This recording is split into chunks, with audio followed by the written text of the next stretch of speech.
أجمعين. قال رب اشرح لي صدري ويسر لي أمري واحلل عقدة من لساني يفقهوا قولي. اللهم فقهنا في الدين وعلمنا التأويل. Amin ya rabbal alamin. Hadirin jemaah sekalian, baiklah kita sama-sama mulai dengan bacaan kitab Dr. Sahihul Kitab Imam Al-Abi Suja Ahmad bin Husain Al-Asbahani dan juga para guru-guru kita yang telah mendahului di dalam melaksanakan taklim di masjid ini, para wakilnya, para donaturnya, para orang yang solehnya, para muhsinnya, dan para seluruh jamaah yang senantiasa istiqomah di dalam berjamaah dan menuntut ilmu. Mudah-mudahan sehat-sehat diberikan nikmat dan kesehatan, keberkahan, kemudahan dan kelancaran.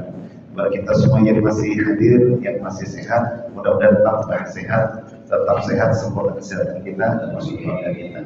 Yang kurang sehat kita doakan mudah-mudahan Allah angkat sakitnya, Allah kembalikan kesehatannya sebelum dan tidak meninggalkan rasa sakit. Alhamdulillah wa bilil yang tersalih ila hadratin Nabi Mustafa Muhammadin sallallahu alaihi wasallam wali wadrati wa ahlihi min al-anbiya wal mursalin wa sahabat wa tabi'in wal ulama wal amilin wal musannifin wa jami'al alaikatil muqarrabin khususan bukan jadi ucapan dari Rasulullah sallallahu alaihi wasallam. Jadi wassalamu alaikum haja wa yasir umurana wa yasir maqasidana wa qadi hajatina wa sahih sadana wa sikar sabana wa baita min bilibana jamil kubur dan muslimin wal muslimat wal mu'minin wal mu'minat min masyariqil ardh ma bariya bariha wa bariha abana wa ummahatina wa jaddina wa jaddatina wa masyaykhina wa ulamaina bismillah wa bisabati sayyidina wal fatihah. A'udzu billahi minasy syaithanir rajim. Bismillahirrahmanirrahim. Alhamdulillahi rabbil alamin arrahmanir rahim maliki yaumiddin. Iyyaka na'budu wa iyyaka nasta'in ihdinas siratal mustaqim siratal ladzina an'amta 'alaihim ghairil maghdubi 'alaihim waladdallin. Amin. Bismillahirrahmanirrahim. Radina billahi rabban wa bil islami dinan wa bi Muhammadin nabiyyan wa rasulan. Rabbana zidna ilman nafi'an warzuqna fahman wasi'an. Allahumma rzuqna fahman nabiyyin wa hifdzal mursalin wa ilhamal malaikatil muqarrabin. Allahumma ballighna Makkah wal Madinah li ziyarati haramika wa harami nabiyyika Muhammadin sallallahu alaihi wasallam. Yusran la usra wa ala sihhati wal afiyah wassalamati wan najah birahmatika ya arhamar rahimin. Bismillahirrahmanirrahim. Nawaitul i'tikafa fi hadzal masjid ma dumtu fihi lillahi ta'ala. Baik Bapak-Ibu sekalian yang dimuliakan Allah, pada kesempatan ini masih melanjutkan tentang fikih keluarga, khususnya tentang ketika memiliki istri lebih dari satu, level ketika menggilirnya harus adil. Yang kedua, ketika ingin bepergian maka perlu diundi. Nah, nanti masih ada penjelasan berikutnya lagi. Sebelum dilanjutkan, berkenan untuk pertanyaan, sesi pertanyaan dimulakan, silakan. Ada yang bertanya?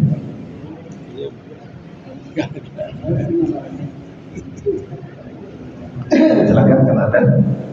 Tidak ada. Nah, yaudah nanti kalau ada di belakang. Bismillahirrahmanirrahim.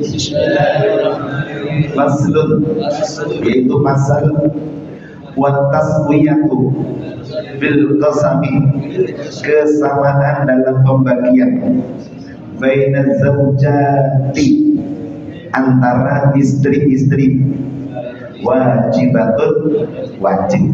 Jadi wajib membagi secara adil kepada istri-istrinya kalau lebih dari satu. Kalau cuma satu kan ya nggak usah digilir, dia lagi ya. Wala yadkhulu, dan tidak boleh memasuki ala ghairul maqsud, ya, yang tanpa ada keinginan, ya, bukan giliran, maksudnya ya laha, baginya, li ghairi hajatin, dengan tanpa hajat. Jadi kalau giliran itu istri yang nama A tidak boleh pindah B kalau kecuali punya hajat, iya, hajat, tapi harus A.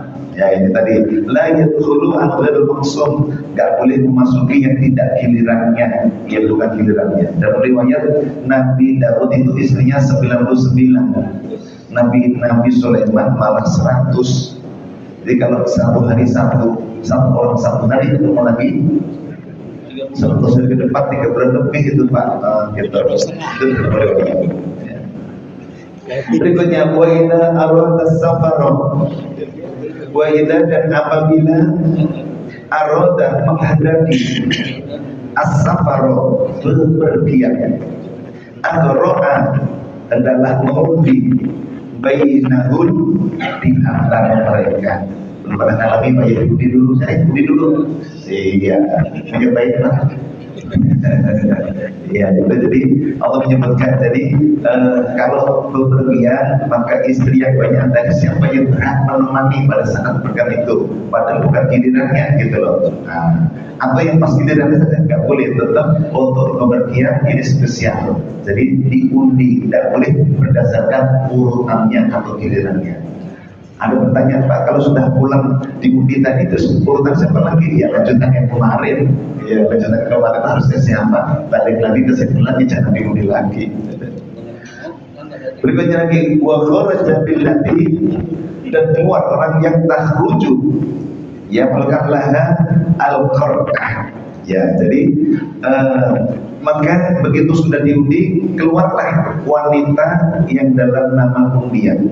Wa kharaja, dan wafil nanti takhruju, jadi nama wanita yang diundi kok keluar, ya sudah, berarti laha qarqah, dilah yang pergi bersama suaminya yang mengajaknya.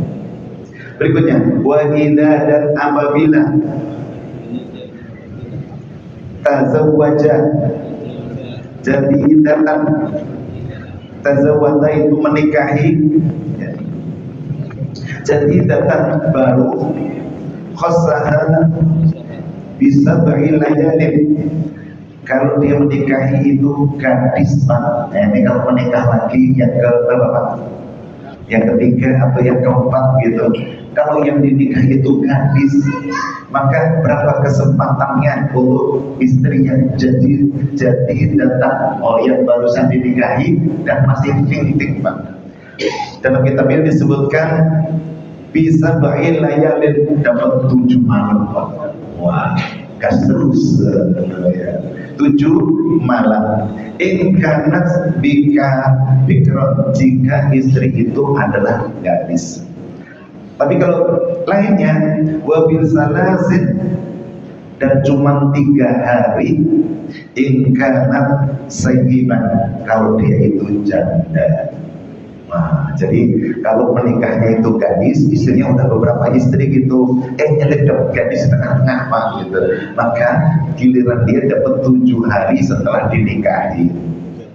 Tapi kalau ada istri, beberapa istri, dan kebetulan dia menikah lagi dapatnya janda, ya, maka cuma dapat janda tadi, cuma dapat kesempatan 3 malam saja.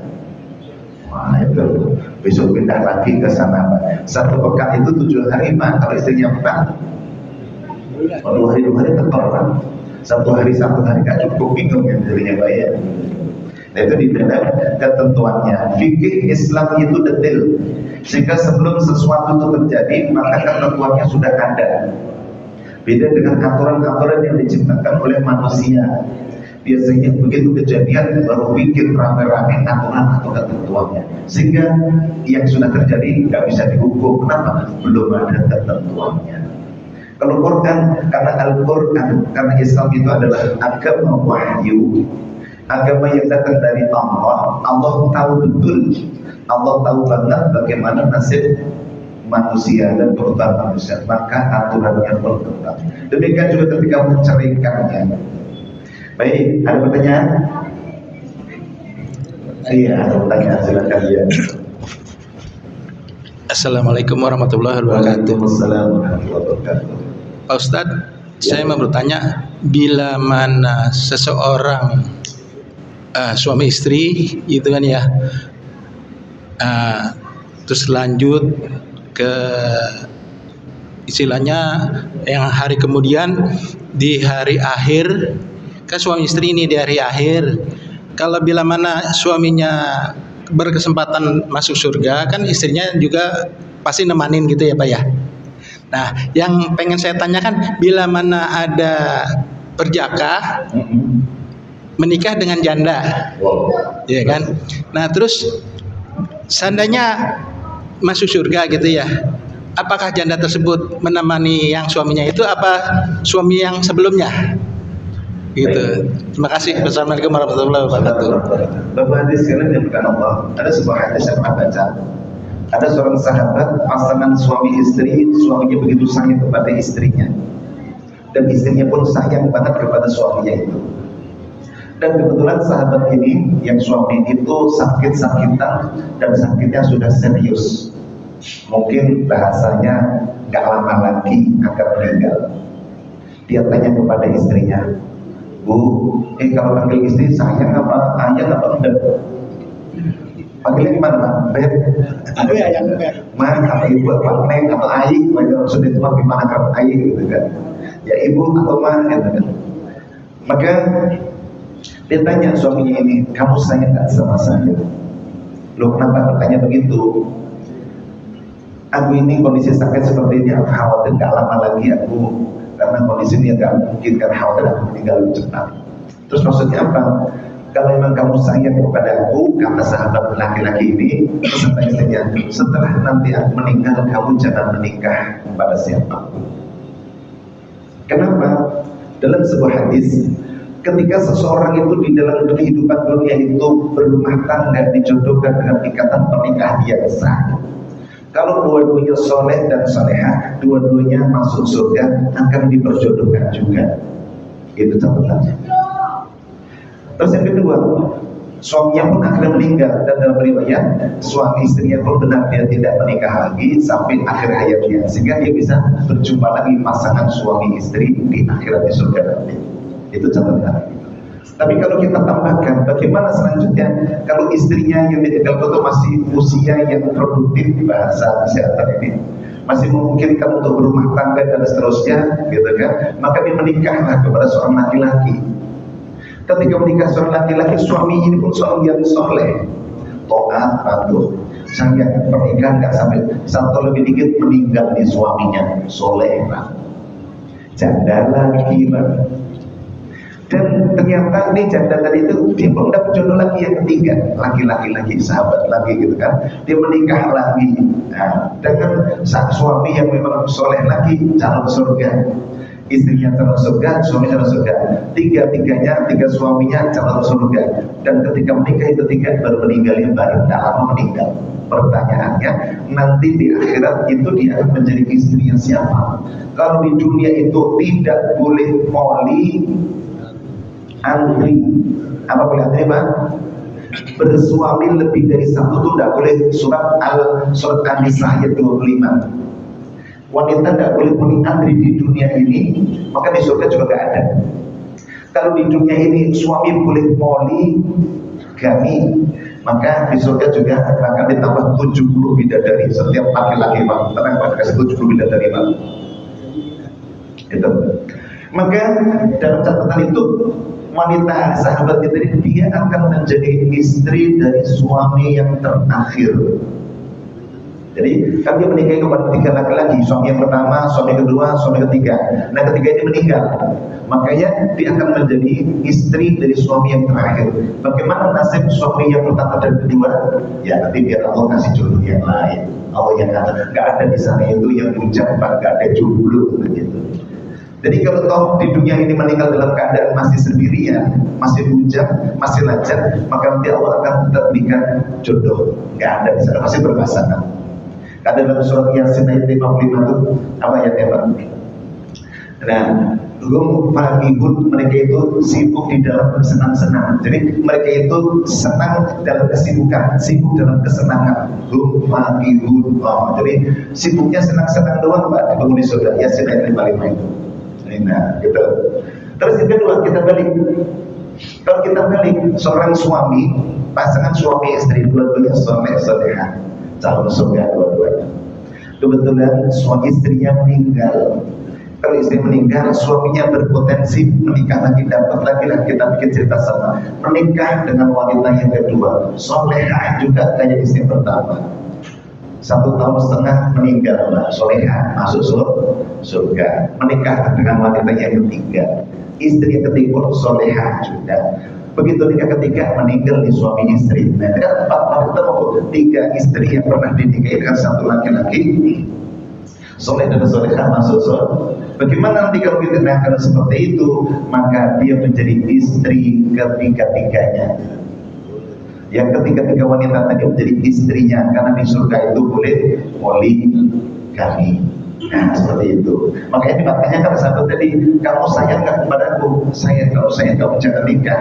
Karena kalau menikah maka putus pernikahan dengan diri. Nanti tidak akan lagi bersama dengan suaminya yang menyayanginya itu. Itu dalam sebuah hadis yang saya pernah baca.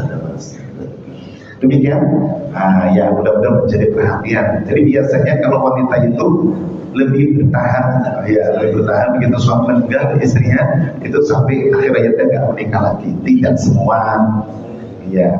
Dan memang rata-rata itu yang pasangan itu yang cepat meninggal semua. Jadi kalau istri galak, insya Allah panjang umur Pak. Cuma suaminya pendek. Terus kalian itu lebih dalam tetap nggak ada. Ada lagi? Sudah? Baik, itu di dalam fikih yang memang di dalam itu. Nah, di dalam istilah ada namanya ilmu tauhid. Saya sudah cerita dulu. Dari ilmu tauhid itu, kalau menyembah kepada Allah satu Tuhan, namanya monoteis. Ya Pak ya. Kalau menyembah lebih dari satu Tuhan, politeis. Kalau dia tidak mengakui Tuhan, ateis. Kalau Tuhan alam ini semuanya Tuhan. Nah ini yang kita pernah tahu. Alam ini dianggap Tuhan Pak.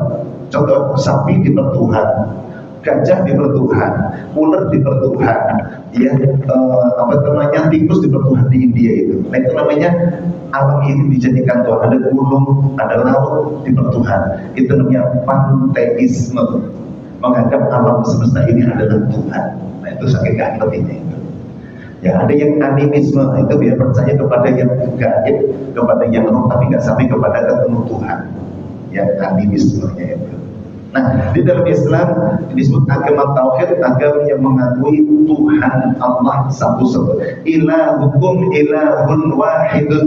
Nah, maka di dalam kalau kita membaca ayat kursi itu, wa ilahukum ilahun wahid, la ilaha illa huwar rahmanur rahim. Wa ilahukum, dan Tuhan kalian ilahun wahidun, Tuhan yang satu. Tidak ada Tuhan lagi selain Allah.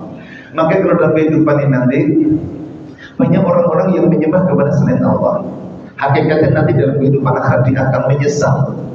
Karena yang dulu dia puja, yang dulu mereka agungkan, yang mereka sembah itu, ternyata itu nggak ada lagi. Begitu di akhirat, mana Tuhan-Tuhan yang dulu kamu sembah? Mereka bicara, qalu dhallu anna. Mereka mengatakan, ya Allah, mereka telah lenyap dari kami. Yang dulu katanya dipuja, diagungkan, dipertuhan, hilang, tidak ada itu batang hidupnya. Yang ada cuma Allah, karena memang Allah lah satu-satunya Tuhan yang ada di bumi ini. Demikian di dalam ayat-ayat yang telah kita. Ada lagi? Baik, bismillahirrahmanirrahim. Wa idza, dan apabila khafa, dia takut, nusuza mar'ati, perbuatan nusus istri. Ini ungkapan dalam Al-Quran surat An-Nisa. Nusus itu sikap durhaka istri kepada suami yang sudah mulai menentang, mulai tidak taat, ada mulai durhaka. Itu nusus ungkapan dalam Al-Quran. Juga suami kepada istri pun juga istilahnya nusus. Nusus, ya. Hajaroha, maka dalam dia memisahkan, ya, dipisahkanlah dia. Fa'in aqamat alaihi, maka jika masih terus menerus atas perbuatan istri tadi, hajaroha, ketika dipisahkan tempat tidurnya, wa turubaha, maka hendaklah dia memukulnya, wa yasqutu bin nusus, dan didiamkan, ya, atau biar dia memikirkan tentang apa yang perbuatan nususnya itu. Iqasmuha wa nafaqatuha, maka dihentikan nafkahnya dan juga perhatiannya. Masih gitu. Kalau ada seorang istri, pasangan suami istri, istrinya mulai durhaka. Kalau dalam agama itu kategori khusus itu, kalau istri sudah mulai membantah, misalkan sudah gak mau sholat, itu khusus. Perintah sholat dari mulai ditegur halus, diingatkan, disindir, diingatkan, ditegur, dikeras, sampai dibentak. Nggak jalan juga, maka proses itu adalah hajaroha, pisahkan tempat tidur. Tapi kalau di Jakarta ini, di kampung tempat saya itu rumahnya ada SSS, sisakan tempat tidur yang di dapur yang di situ, segala macam, itu gimana ini gitu. Maka kalau dia dipisahkan tempat tidur, dia sudah mulai baik, merasa takut, dia merasa jadi benar, maka maafkan. Di dalam surat An-Nisa itu, wa idza qawlul allati nusuzan, jika kalian takut seorang wanita itu bernusus, maka wa'iduhunna, nasihatin dulu, tegur dulu baik-baik. Kalau masih kayak itu lagi, wahjuruhunna fil madhaji, pisahkan tempat tidur. Masih nggak mempan lagi, wadribuhunna, ya, pukullah mereka.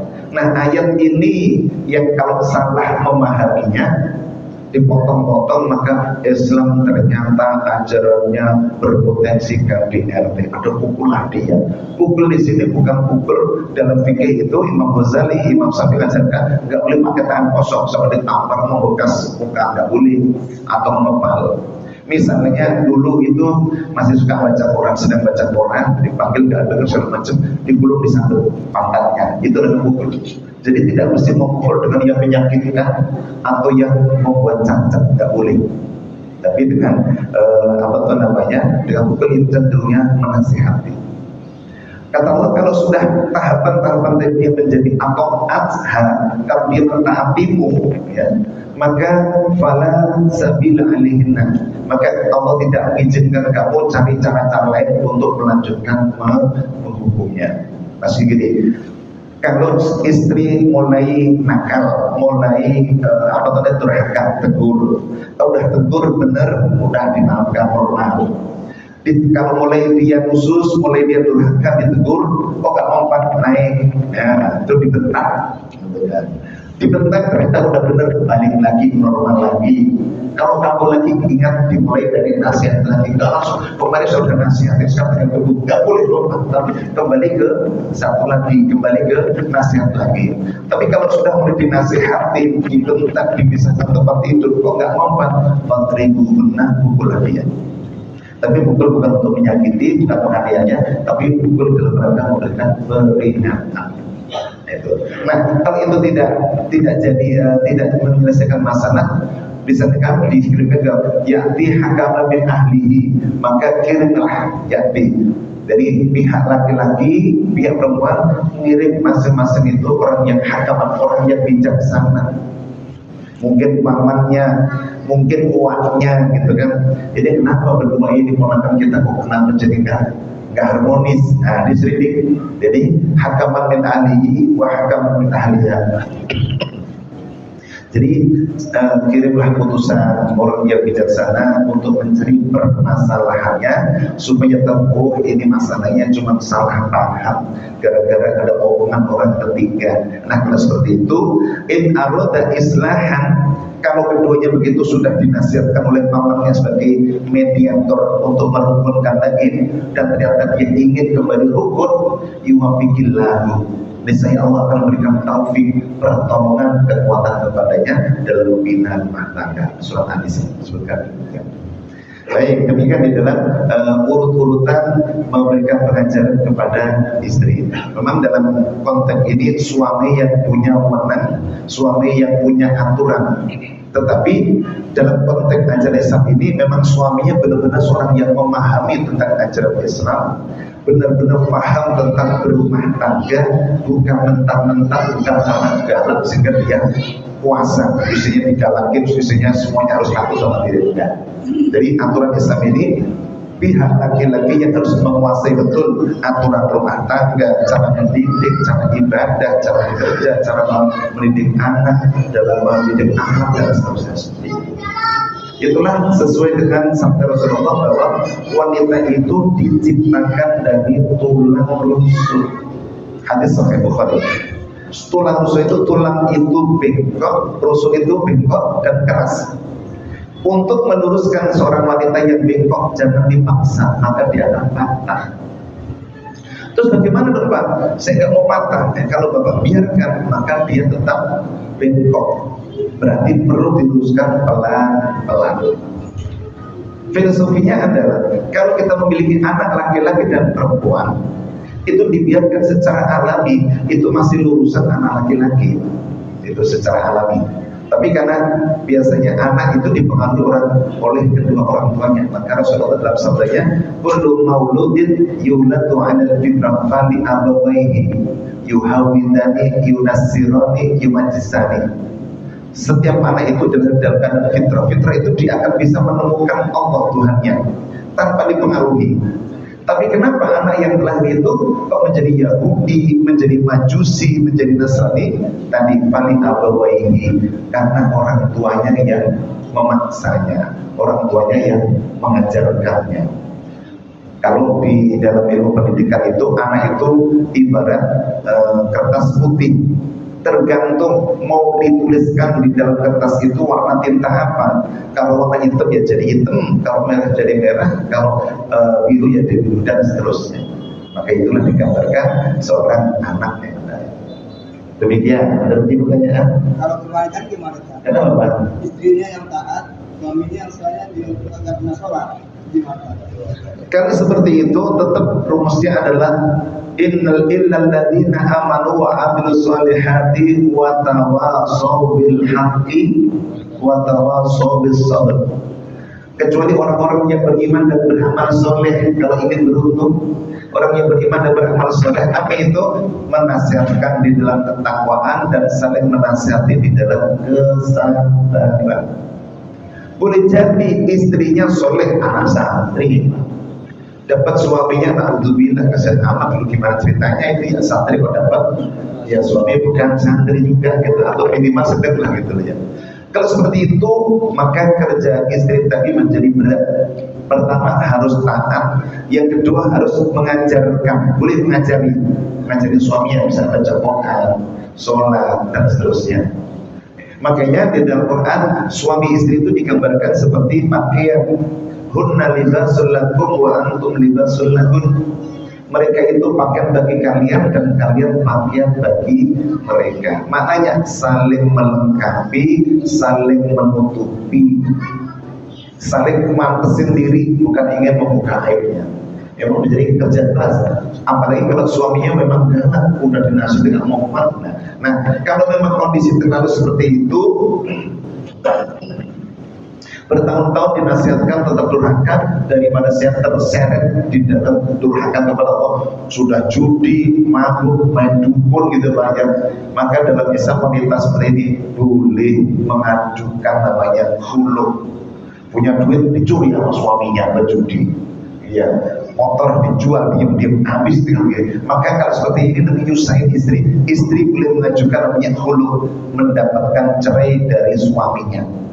Makanya di dalam Sayyidul Taklid di halaman belakang buku nikah itu, maka setelah akad nikah saya berjanji apabila saya membiarkan istri saya selama 2 tahun berturut-turut, dan atau saya tidak memberikan nafkah lahir batin selama 3 bulan berturut-turut, dan atau saya menyakiti badannya, dan atau saya tidak memberikan nafkah lahir selama 6 bulan berturut-turut, maka di situ ada poinnya, jatuhlah talaknya suami tadi kepada istri talak 1. Itu bisa dimanfaatkan. Maka istri tidak menerimakan, mengadukan perihal itu ke pengadilan agama, lalu pengadilan agama membenarkan dari survei ke lapangan. Lalu istri membayar iwat tebusan sebesar 10.000. Suami itu kalau boleh Pak, harganya macam-macam macam mana? 10.000 itu udah naik Pak. Tahun 2001 laki-laki itu cuma Rp1.000, cuma buku nikahnya Bapak cek, cuma itu dengan membayar iwat Rp1.000, ganteng begini cuma 1.000, karena zolim gitu loh.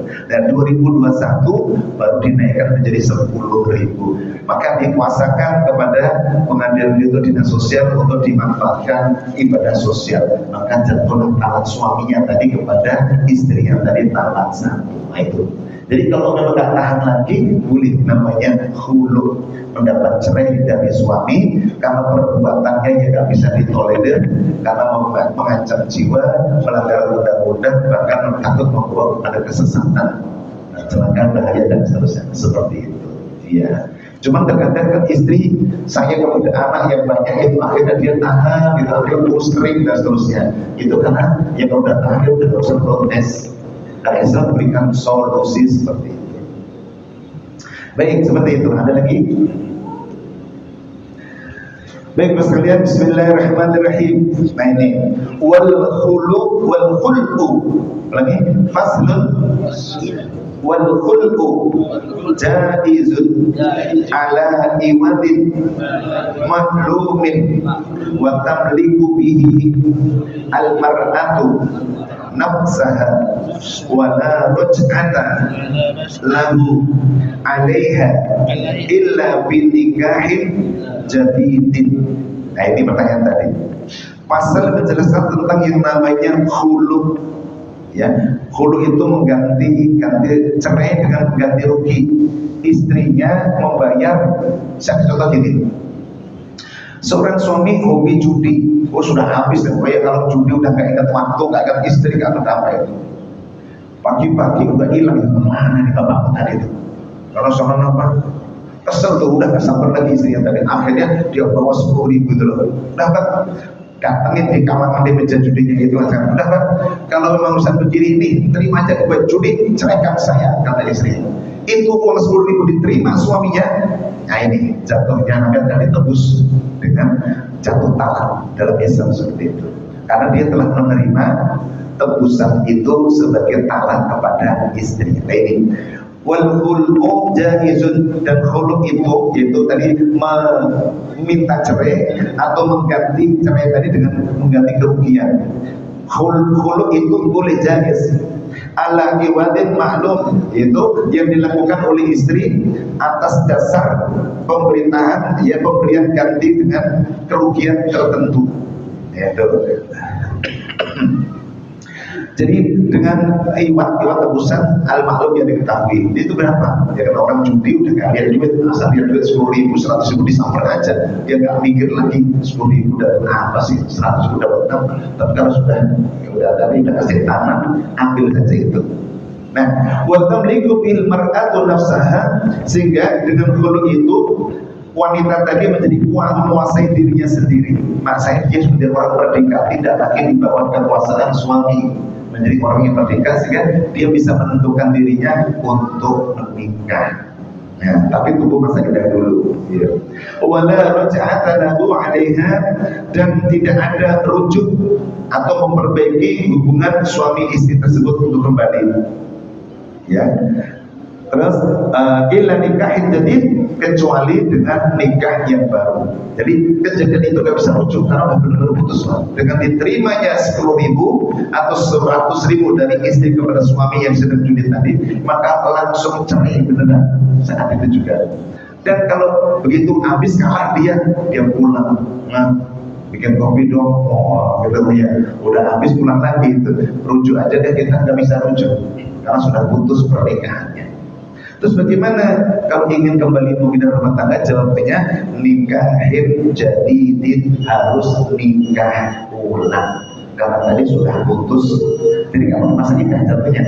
Ya, jadi begitu diterima uang 100.000 dari istri, udah bang, daripada ini udah ambil 100.000 ceraikan saya, kata istri sambil melempar uang 100.000. Kebetulan saya lagi ke orang duit ini, ambil nyonyong aja gitu. Istri pergi, maka langsung jatuh. Dan itu tidak bisa untuk dirujuk. Kalau ingin kembali rumah tangga harus nikah ulang. Tadi itu nikah. Nah itu di dalam tuntunan dalam fikih. Tetapi kalau cerai karena ucapan, ya, kalau karena ucapan maka masih bisa rujuk. Tapi kalau cerainya karena dulu dengan membayar tebusan iwam, yaitu tebusan 100.000, sudah beneran jatuh talak.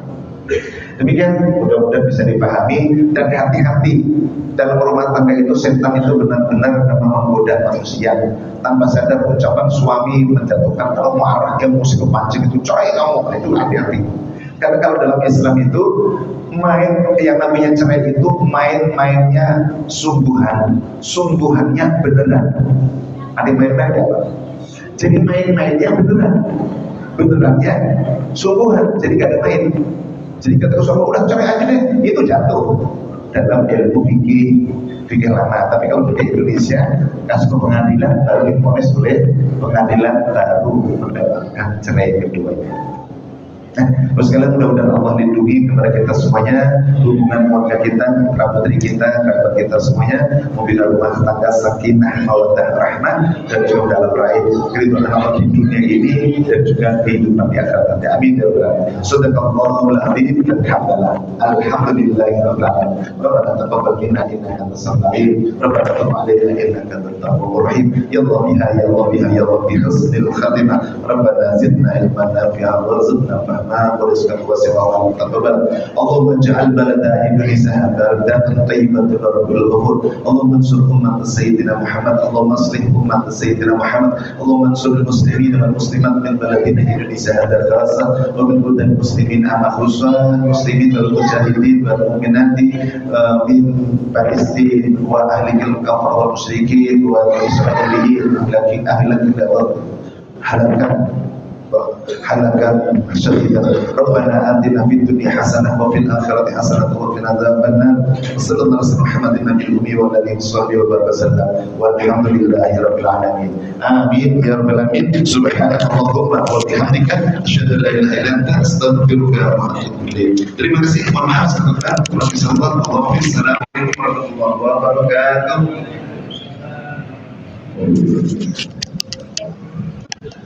Allahu Akbar, Allahu Akbar, Allahu Akbar.